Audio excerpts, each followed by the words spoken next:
প্রিয় দর্শক মণ্ডলী, আমরা চলে এসেছি 14 নম্বর ফিংড়ি ইউনিয়নের ঢেউর বিলের মাঝখানে।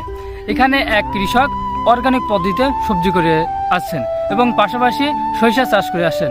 তাই আজ আমরা তার মুখ দিয়ে শুনবো তিনি কতটা স্বাবলম্বী হয়েছেন।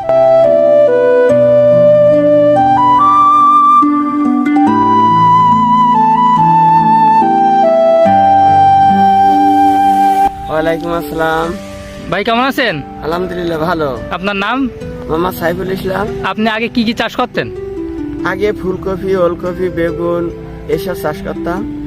এখন সেগুলো উঠাইয়া আমি এই শস্য লাগাইছি। আচ্ছা, ভালো ফসলের আশা করছি। তো ফলনও ভালো হয়েছে, ইনশাল্লাহ ভালো ফসল পাবো আমার একটা আশা আছে। সরিষা চাষ করেছেন, এই সরিষার থেকে আপনি কতটা লাভবান এবং এই সরিষা চাষ করে আপনি কতটা আয়ের উৎস পাবেন?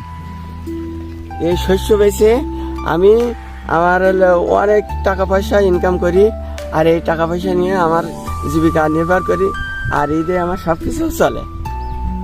আমাদের এই ভিডিওটি ভালো লাগলে আমাদের সাথে থাকুন, আর নতুন নতুন ভিডিও পেতে আমাদের চ্যানেলটি সাবস্ক্রাইব করুন। ধন্যবাদ সবাই।